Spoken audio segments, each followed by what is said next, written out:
Sejago apapun, kalau nggak disiplin, nggak akan dipilih. Kata itu layak kita sematkan untuk moto pelatih kita, Coach Sintayong, yang betul-betul menerapkan disiplin tingkat tinggi di timnas kita, guys. Jadi, barusan kita nonton podcastnya Liputan 6 bersama dengan JJ, yaitu translator daripada Coach Sintayong. Di sini luar biasa, ini podcast yang sangat berbobot ya menurut aku. Podcast yang betul-betul informatif, yang memberikan informasi secara detail, tidak hanya berkaitan dengan Coach Sintayong saja, tapi juga background daripada JJ yang mungkin tidak kita ketahui bersama, guys. Nah, di sini moto yang diterapkan Coach Sintayong adalah cukup menarik ya. Kalau nggak disiplin, mau jago apapun kalian, katanya nggak akan dipilih. Nah, ini mengingatkan kita dengan beberapa pemain yang mungkin sebelumnya sudah pernah masuk timnas, ya kan? Kita tahu lah banyak pemain-pemain kita yang silih berganti masuk dan keluar dari badan timnas ini, dari skuad timnas ini. Ada beberapa pemain yang masih tetap stay, ada juga pemain yang sudah cabut, yang sudah tidak dipilih oleh Coach Sintayong. Dan kalau misalnya kita mengutip daripada poin yang disampaikan JJ perihal tentang Coach Sintayong yang lebih memilih pemain yang mungkin lebih beretitude ketimbang orang yang jago sekalipun tapi tidak beretitude, guys. Kita tahu Coach Sintayong ini pelatih yang cukup keras, pelatih yang disiplin, pelatih yang punya menjunjung tinggi attitude dan disiplin. Bahkan Coach Sintayong bilang kalau misalnya itu pemain jago tapi nggak berdisiplin dan nggak beretitude, nggak akan aku pakai, guys. Nah, ini mengindikasi, kita tahulah banyak pemain-pemain yang sudah pernah dipanggil Coach Sintayong, terus juga nggak dipanggil lagi. Itu mungkin bisa jadi efek karena tidak lagi disiplin ataupun tidak beretitude. Ya, mungkin selain daripada memang tidak masuk dalam skema permainan ataupun tidak masuk dalam game plan atau mungkin performanya yang kalah saing, ada juga salah satu faktor ya karena attitude dan disiplin, guys. Aku nggak mungkin sebut nama lah. Kita pasti sudah punya nama masing-masing dalam benak kita siapa pemain-pemain yang dimaksud oleh Coach Sintayong, guys. Ya, jadi mungkin kalian bisa komen di kolom komentar siapakah pemain yang mungkin jago tapi mungkin kurang berdisiplin atau mungkin kurang beretitude, guys. Karena kita tahu lah kata si JJ ini juga menarik ya. Untuk apa kita pakai pemain-pemain yang jago tapi kalau misalnya dia itu tidak berdisiplin. Jadi kalau skillnya rata-rata pemain timnas, namanya juga pemain timnas kata JJ kan. Kalau nggak berdisiplin ngapain kata dia kan. Memang benar juga ya kan. Layaknya kita seorang penuntut ilmu, ingat katanya itu al-adabu fokol ilmi ya kan. Jadi adab itu lebih tinggi daripada ilmu itu sendiri. Jadi kata Coach Sintayong sebelum menjadi pemain, ini keren nih ilmu yang diberikan Coach Sintayong, guys. Sebelum menjadi pemain itu harus menjadi orang baik dulu, guys. Itu betul kali ya kan. Jadi sebelum kita menjadi penuntut ilmu, maka dari itu kita harus beradab dulu, guys. Karena kita takutnya nggak siap menerima ilmu itu gitu ya kan. Wah, luar biasa. Kok jadi bahas itu pula kita ya kan. Oke, tapi yang jelas di situ juga Coach Sintayong cerita tentang bagaimana Coach Sintayong ini seorang gentleman, guys. Kenapa aku bisa bilang gentleman? Karena di podcast itu dijelaskan bagaimana JJ ya, yang dia menjelaskan tentang kalau ada salah dari seorang pemain mereka, dari seorang pemain Coach Sintayong, dia itu langsung menegur kesalahan itu dan tidak mendiamkan. Itu leadership luar biasa sih. Jadi kalau misalnya ada pemain timnas yang salah, dia panggil tuh timnas, terus dia kasih tahu, dan dia kasih tahu juga kepada timnas-timnas yang lain untuk tidak seperti ini. Jadi pemain-pemain timnas lain juga belajar dari kesalahan-kesalahan orang lain, guys. Itu menandakan bahwasanya Coach Sintayong itu sangat perhatian dan sangat sayang dengan pemain itu karena ia berharap perubahan dan tidak akan mengulangi hal yang sama dan dia masih tetap memakai pemain itu, guys. Tapi kalau misalnya tadi itu dia pelatihnya ini diam aja, tiba-tiba udah out aja, itu yang agak bermasalah kita kan. Jadi tidak ada komunikasi di situ. Dari sini aku salut juga dengan Coach Sintayong dan dia juga sangat respect kepada orang yang mau meminta maaf terlebih dahulu, guys. Jadi kalau misalnya ada pemain ini buat salah, kan, minta maaf lah, gitu. Karena kita seorang cowok, kata JJ di sini juga yang disampaikan Coach Sintayong, kalau kita cowok ya kita harus berani lah berminta maaf gitu ya kan, bukan apa-apa gitu kan. Kita udah buat salah masa kita nggak mau minta maaf. Nah ini mungkin sebelumnya terjadi kejadian, ada mungkin pemain timnas yang sebelumnya itu mungkin buat salah tapi enggan untuk berminta maaf. Karena kalau kata pengakuan JJ di sini, aku yakin juga kalau misalnya Coach Sintayong ini ada pemain yang minta maaf, mungkin semua akan baik-baik saja. Karena Coach Sintayong sangat menghargai orang-orang yang mau meminta maaf jika ia berbuat kesalahan. Nah, ini semakin ada apa ya kita bilang ya, indikasi terhadap beberapa pemain timnas yang dahulu yang mungkin nggak dipanggil lagi. Mungkin salah satu penyebabnya juga ya karena itu dia udah buat salah, mungkin kurang mau mengintrospeksi diri, terus kurang mau juga meminta maaf kepada pelatih Sintayong mungkin ya, makanya nggak dipanggil lagi. Kita tahu lah Coach Sintayong ini punya komitmen yang sangat luar biasa guys. Jadi apapun ceritanya, kalau kita bersama dengan Coach Sintayong ini, intinya tetap berdisiplin. Kalau kita sempat melanggar buat kesalahan, minta maaf, karena itu basic daripada hidup sih sebenarnya, bukan hanya di timnas gitu ya kan. Ini maka dari itu kita patut kita apresiasi punya pelatih sekelas Coach Sintayong guys. Bayangkan pelatih yang mungkin memulai daripada timnas Indonesia ini dari minus kalau kata orang. Bukan dari nol lagi katanya, dari minus. Bahkan JJ sempat menceritakannya. Ini aku juga terharu juga dengan statement yang diberikan Coach Sintayong. Yang mana ketika itu timnas Indonesia TC terus menghadapi klub lokal yaitu Persita Tangerang. Di saat itu timnas Indonesia habis dibantai 4-1 guys. Ini timnas guys, bukan klub, tapi dibantai 4-1 oleh klub lokal. Dengan skor yang cukup telak dan skor yang cukup mencolok. Di saat itu JJ secara terang-terangan, mohon maaf kata JJ ya, aku nggak ada melihat apa ya di situ, nggak lihat harapan lah melihat timnas kayak gini modelnya gitu. Bahkan sekelas JJ udah sempat pesimis. Tapi lihat apa yang disampaikan oleh Coach Sintayong guys. Malah dia bilang, aku melihat ada potensi, aku melihat ada harapan dari anak-anak ini. Wah, ini luar biasa. Aku dengar itu cukup terharu ya.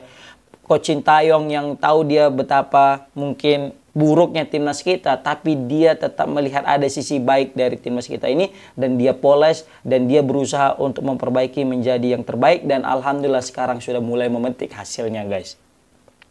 Dan kita juga patut apresiasi betapa Coach Sintayong cerdik dan beraninya dalam memutus generasi, langsung 2 generasi pemain-pemain timnas. Maka dari itu bisa kita lihat di awal-awal Coach Sintayong itu banyak menampilkan pemain-pemain baru guys. Jadi banyak pemain-pemain timnas itu pemain-pemain muda, pemain baru yang mungkin belum pernah kita dengar namanya sekali mungkin, atau mungkin yang belum pernah mencicipi caps di timnas Indonesia guys.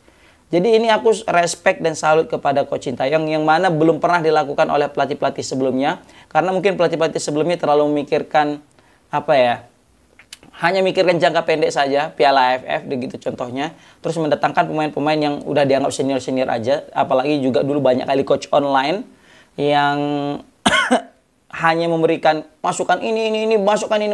Terakhir pelatih tersebut pun secara menerima pendapat itu, oke, masukkan pemain ini. Tapi sekarang ini Coach Sintayong tidak mudah untuk disetir guys. Tidak ada pemain titipan, tidak ada pemain-pemain yang masuk begitu saja berdasarkan pelatih online, tapi dia betul-betul memilih pemain berdasarkan skema dan yang ia inginkan guys. Itu yang patut kita apresiasi. Kemudian juga dari segi latihan, aku tadi agak ngakak juga ya kan, sempat JJ bilang mental dan fisik menjadi materi utama daripada Coach Sintayong ketika awal-awal membangun daripada sebuah kekuatan di timnas Indonesia guys. Kita tahu timnas kita ini sangat loyo di babak kedua. Di zaman sebelum Coach Sintayong, timnas kita itu kalau main itu larinya kuat sampai menit 60-70. Udah masuk 80-90 itu adalah tanda-tanda wassalam. Dan terbukti ketika menit 80-90 kita sering sekali kebobolan guys. Di menit-menit akhir inilah masa-masa rawan timnas kita selalu kebobolan dan mengalami menderita kekalahan. Nah, ketika tahu Sintayong itu adalah suatu problem, ia selesaikan masalah itu guys.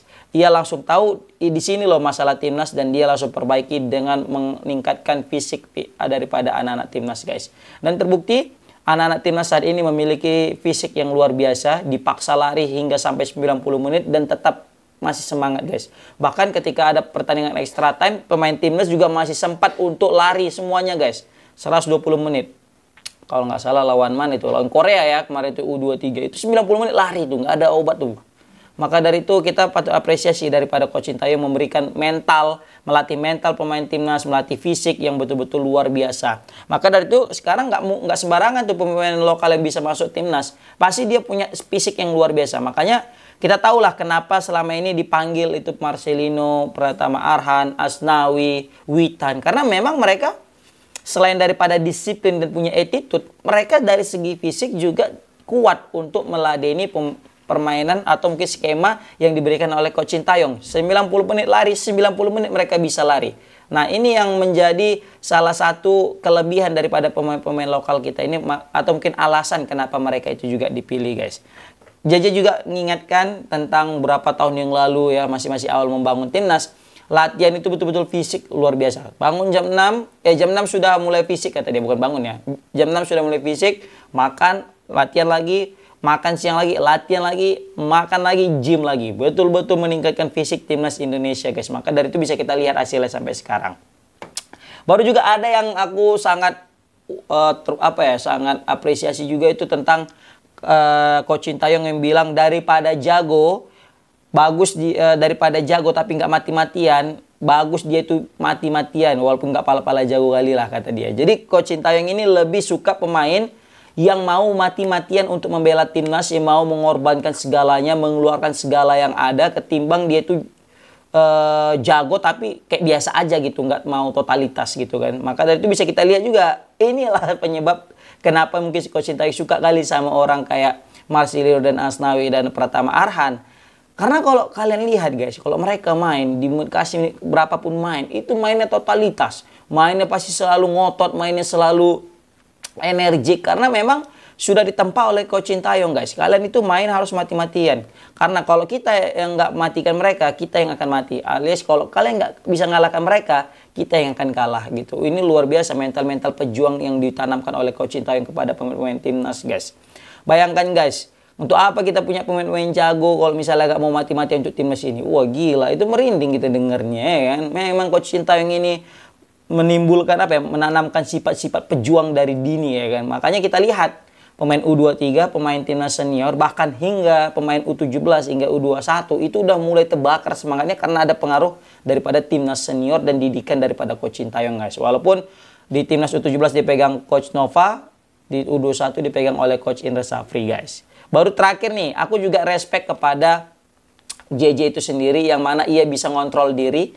Bagaimana banyak juga mungkin pertanyaan-pertanyaan yang dilesahkan oleh presenter, yang mana dia tetap menjaga ranah privasi, guys. Dia tidak mau juga terlalu vulgar menceritakan apa-apa saja yang ada terjadi di timnas. Dia hanya memberitakan apa yang perlu dikonsumsi oleh publik dan tidak akan mau memberikan berita-berita yang mungkin hanya untuk mereka saja yang layak dikonsumsi, guys, berita tersebut, guys. Jadi salut sih sama JJ, nggak semuanya diceritakannya karena memang tahu ada batas-batasannya, guys. Tapi ada yang menarik dari itu presenter ini. Aku juga salut nih sama presenter ya, bukan hanya JJ. Presenternya juga menguasai materi, begitu juga presenternya juga lebih soft. Dalam artian tidak ada indikasi untuk menyudutkan ini narasumber, dan juga presenternya ini juga menanyakan pertanyaan yang kayaknya itu memang mewakili pertanyaan netizen, guys. Maka dari itu TV One luar biasa, keren banget ya. Tidak ada unsur-unsur untuk memecah gitu, ya kan. Pertanyaan dari presenter ada lagi nih. Arhan dan Marcelino kan sering dipanggil nih katanya. Apakah itu memang dia pemain kesayangan gitu kan. Wah, ini bingung juga nih kalau aku jadi JJ kan. Terus jawaban JJ yang berkelas tuh apa kata dia? Pemain kesayangan? Enggak lah, semua pemain disayang. Mana ada pemain kesayangan katanya kan. Karena kalau mungkin hanya gara-gara pemain kesayangan terus dipanggil, ya untuk apa dipanggil? Karena pasti Coach Sintayong punya alasan kenapa memanggil pemain tersebut. Nggak mungkin hanya gara-gara kesayangan terus dia dipanggil tanpa sebab. Karena semua disayang, masa karena cuma disayang dia itu dipanggil gitu. Luar biasa ini jawaban JJ sih tentang podcast ini, guys. Oke, itu salah satunya. Sebenarnya banyak lagi pertanyaan-pertanyaan yang mungkin yang bisa kita bilangnya, yang JJ juga tidak terlalu banyak untuk membukanya, seperti itu, guys. Tapi respect kepada dua orang ini, baik itu presenter maupun juga JJ-nya, dan juga kepada liputan 6-nya. Komen di kolom komentar gimana pendapat kalian. Assalamualaikum warahmatullahi wabarakatuh.